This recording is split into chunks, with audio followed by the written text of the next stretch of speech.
ये है get my harvest garden vlog episode 26।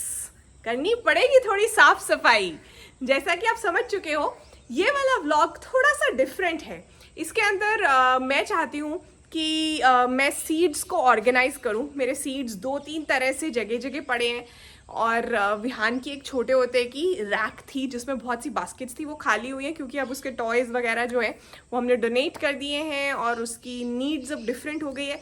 तो वो रैक मुझे मिल गया है मेरी गार्डनिंग सप्लाइज के लिए।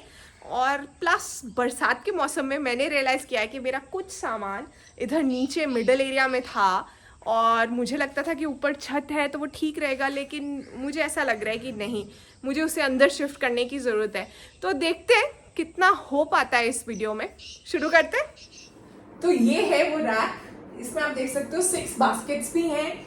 बस ये बास्केट्स को साफ करना है और फिर मैं इसके अंदर सीड्स डालूंगी। पहले इसमें विहान के टॉयज होते थे, बच्चों के छोटे छोटे टॉयज होते हैं ना, लेकिन बच्चे जो हैं सही कहते हैं कि वीड्स की तरह बड़े हो जाते हैं, खरपतवार की तरह, पता भी नहीं चलता।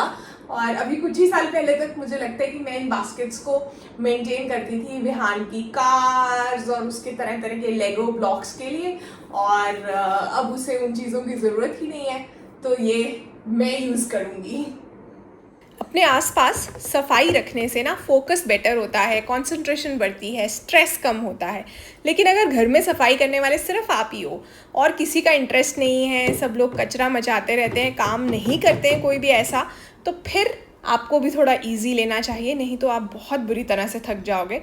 बहुत से घर और बहुत सी फैमिलीज़ ऐसी होती हैं जहाँ लोग अपना काम खुद से नहीं करते हैं और आपको ये सोच के चलना है कि आपको कोई अवार्ड तो मिलने वाला है नहीं, इसलिए बीमार नहीं पड़ जाना है सारा काम खुद ही कर करके, और थोड़ा बहुत गंदगी में रहने की आदत डाल लो। अब मैं ये काम इसलिए कर पा रही हूँ क्योंकि किचन में डिनर बनाने का काम मेरे हस्बैंड कर रहे हैं इस वक्त। आज खाने में पनीर की भुर्जी बन रही है। कहीं तो ऐसे ऐसे सीड्स मेरे पास निकले हैं जो मुझे पता भी नहीं था कि मेरे पास हैं।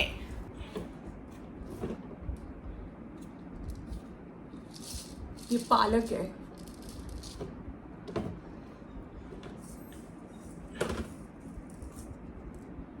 ये गाजर है,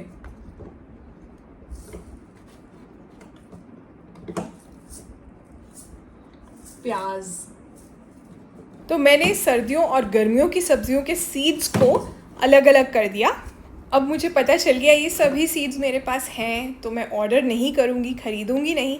ये देखो, उसके अलावा भी बहुत से ऐसे पैकेट्स थे जो कि खुले हुए हैं लेकिन उनको पूरा नहीं यूज़ किया गया है। और कुछ बहुत साल पहले मैंने कुछ चीज़ें मंगवाई थी फेरी गार्डन बनाने के लिए। कुछ चीज़ें अभी काम की हैं, कुछ नहीं है, वो सब भी संभालना है। और ये स्वीट पी के सीड्स हैं जो संभाले थे। देखते देखते फिर से सर्दियाँ आ जाएंगी ना, अक्टूबर में ये सीड्स मैंने फिर से लगाने हैं। मैं तो ऐसे बिस्तर पर या ऐसे रूम में बैठ भी नहीं सकती हूँ, सो भी नहीं सकती हूँ ऐसे बेड पर जिस पर बहुत सा कचरा पड़ा हो, कपड़े पड़े हों।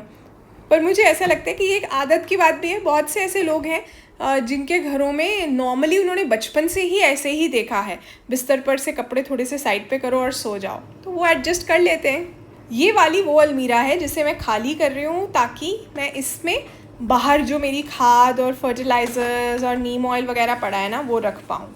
और इसका सारा सामान मैं वो बास्केट वाले रैक में शिफ्ट कर रही हूँ। वैसे भी इस अलमीरा को मुझे डीक्लटर और क्लीन करना ही था, और ये इसमें सारा हार्वेस्ट रखा जाएगा। अब यहाँ पे कुछ और सीड्स लगा रही हूँ, गर्मियों वाले सीड्स।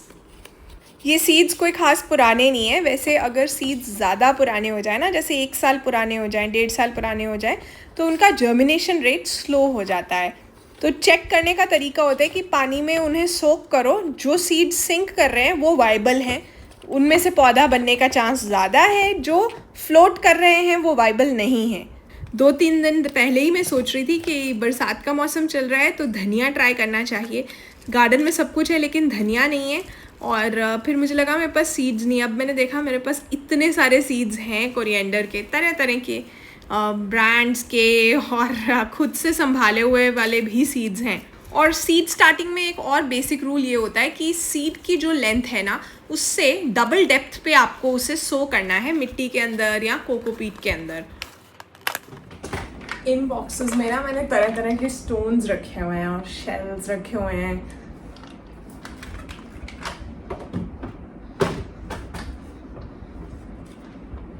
इसमें भी देखो बहुत से स्टोन्स हैं। आज सुबह ना मुझे हर्ब गार्डन से ना आवाज़ें आ रही थी, तो मैं देखने के लिए गई। बारिश का मौसम था तो मैं ना अंदर ही काम कर रही थी, तो मैंने देखा कि 2 कौवे पत्थरों के साथ खेल रहे हैं। वो जो मैं पेबल्स नहीं रखती हूँ वाइट कलर के मिट्टी के ऊपर गमलों में, उनके साथ। और मुझे बहुत इंटरेस्टिंग लगा। मैंने अक्सर वो पेबल्स गिरे हुए देखे हैं, और मैं सोचती थी कि शायद विहान गिरा देता है कभी खेलते हुए या कुछ करता है। लेकिन मैंने इस बारे में और रिसर्च किया और सोचा आपके साथ भी शेयर करती हूँ। कौवे और बहुत से बर्ड्स स्टोन्स को यूज़ करते हैं अपने खाने को डाइजेस्ट करने के लिए। वो खाने को सिर्फ निगल लेते हैं पहले, उनके पास दांत नहीं होते हैं। फिर उसके बाद छोटे पत्थर को वो लेकर जाते हैं, और उसके साथ उनका एक एरिया होता है बॉडी के अंदर, उसके अंदर जाकर वो पत्थर उस खाने को ब्रेक डाउन करता है, मतलब डाइजेस्ट होने लायक बनाता है। तो उसके जब खाना डाइजेस्ट होना शुरू हो जाता है तो बहुत बार वो स्टोन को बाहर फेंक देते हैं, या फिर उनके पूप में से बाहर आ जाता है अगर बिल्कुल ही बहुत ही छोटा सा रह गया है। लेकिन ये पेबल्स बड़े बड़े हैं, तो ये भी रिसर्च कहती है कि कौवे पत्थरों के साथ खेलते हैं। क्यूरियोसिटी वाला बिहेवियर भी होता है एक, उनको लगता है कि पता नहीं क्या चीज़ है, तो वो उनका तरीका है इंटरैक्ट करने का एनवायरनमेंट के साथ। और वो पत्थरों को यूज़ करते हैं अपनी प्रॉब्लम सॉल्विंग के लिए भी। हमने वो स्टोरी सुनी हुई है ना, जो पानी में पत्थर डाल के कौवे ने पानी का लेवल राइज करा लिया था। ये सच है, साइंस में रिकॉर्डेड है। यहाँ पे ना बारिश का पानी इकट्ठा किया था मैंने, कल सुबह डालूंगी। और सामने हो रहा है बहुत प्यारा सा सनसेट, छत से दिखाती हूँ। ये एरिया की बात कर रही थी मैं। यहाँ मेरी कुछ खाद पड़ी है, यहाँ नीम ऑयल और ऐसी वाली चीज़ें पड़ी हैं, और ये गीली हो रही हैं, तो इनको मैं अंदर शिफ्ट करूँगी अब। और ये रैक्स को हार्वेस्ट स्टोर करने के लिए खाली कर लेंगे। गार्डनिंग और घर के रिलेटेड काम कभी ख़त्म ही नहीं होते हैं ना। कॉम्पोस्ट के लिए वेट वेस्ट रेडी था, डस्टबिन फुल था, और बैक साइड से जो मैंने कहा था मुझे खाद वगैरह ऊपर रखनी है, अंदर रखनी है, वो सब लेके आना था। तो वेट लिफ्टिंग भी हो गई मेरी। लेकिन पहले हम जा रहे हैं छत पर गीला कचरा डालने के लिए कॉम्पोस्ट बिन में। जब तक हम छत पर आए सूरज बादलों के पीछे चला गया और सनसेट ख़त्म। आजकल सनराइज़ का भी यही होता है, कुछ खास व्यूज़ नहीं होते क्योंकि बादल होते हैं। इन बादलों का भी अलग ही मज़ा है। अभी जो फ्राइडे को मेरा वीडियो आना है ना, उसमें मैं ज़ीरो कॉस्ट गार्डनिंग के बारे में बात कर रही हूँ, और उसका बहुत इम्पॉर्टेंट पार्ट है कंपोस्टिंग। जब हम घर पर खाद बनाते हैं ना, तो हम बहुत सा पैसा भी बचाते हैं। सिर्फ एनवायरनमेंट के लिए ही सही नहीं है, ये चीज़ ना आपके रूटीन का पार्ट होना चाहिए। चाहे आप कितने भी बिज़ी हैं, आपको ये तो करना ही है अगर आप प्लांट लवर हैं। उसके बाद आज मुझे फ्रूट फ्लाई के लिए ट्रैप्स भी लगाने थे, क्योंकि फ्रूट फ्लाई बहुत ज़्यादा है, बरसात के मौसम में बढ़ जाती है। और मेरा फोकस है 2 ट्रीज़ जिनमें मुझे लगाना है। ये ट्रैप्स बहुत आसानी से मिल जाते हैं, लेकिन 4-5 महीने के लिए ही चलते हैं। उसके बाद फिर से आपको मंगाने हैं, लिंक आप देख रहे हैं। ये मेरा गुआवा का पेड़ है, अमरूद का पेड़ है, और इसमें फ्रूट फ्लाइज का काफ़ी प्रॉब्लम रहता है, स्पेशली जो इस टाइम पर हार्वेस्ट मिलता है ना। अमरूद में 2 बार हार्वेस्ट आता है, एक बार गर्मियों में, एक बार सर्दियों में। अभी बरसात चल रही है, फ्रूट फ्लाइज पीक पर हैं, और मैं लेट हो गई हूँ असली में ये ट्रैप लगाने में, लेकिन लगा देते हैं।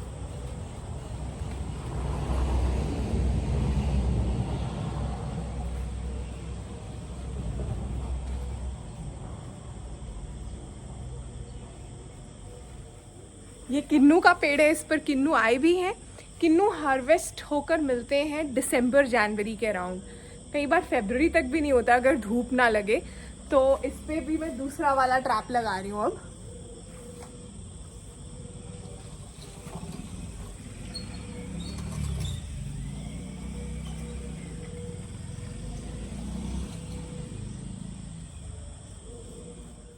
जब दिन ढलने वाला होता है ना, वो देखो पीछे सनसेट हो रहा है, तो गार्डन पूरा अलग ही नज़र आता है।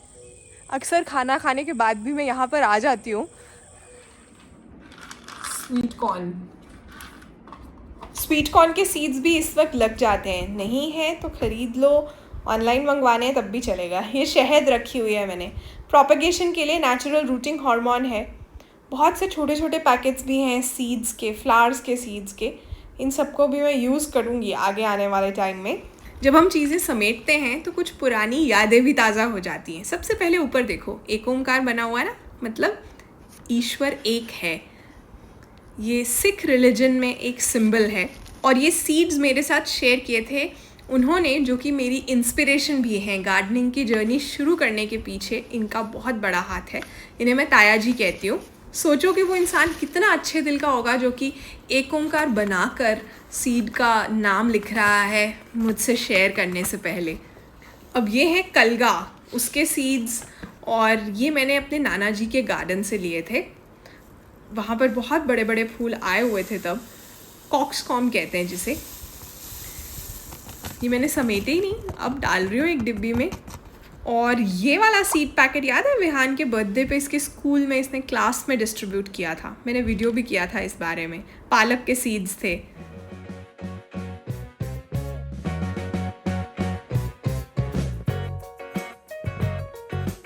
मैंने ना कहीं पढ़ा था और मुझे बहुत इंटरेस्टिंग लगा। Everyone dreams of having a clean home, but who actually dreams of doing the cleaning? सच है ना, साफ सफाई करना कोई नहीं चाहता, लेकिन साफ घर सबको चाहिए।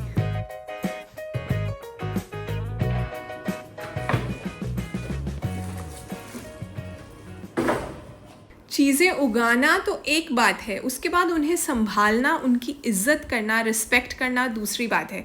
तो ये सारा प्याज का हार्वेस्ट जो है घर का है। इसमें से बहुत सा मैं अब यूज़ भी कर चुकी हूँ, शेयर भी कर चुकी हूँ।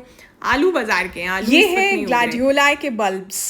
बहुत से फूल खिले थे ना, मैं अक्सर हार्वेस्टिंग वीडियोस में और नॉर्मली भी शेयर करती रही।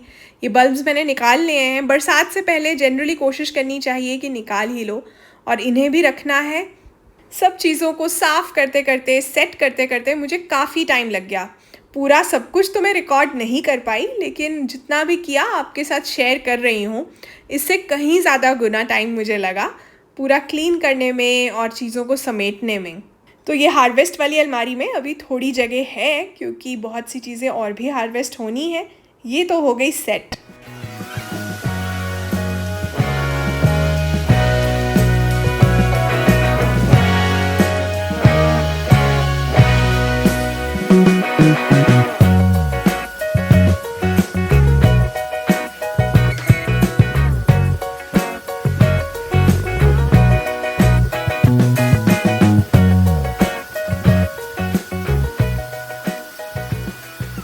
तो ये वाली अलमारी भी सेट हो गई। इसके अंदर मैंने गार्डनिंग टूल्स रख दिए, अपनी सभी तरह के फर्टिलाइजर्स रख दिए।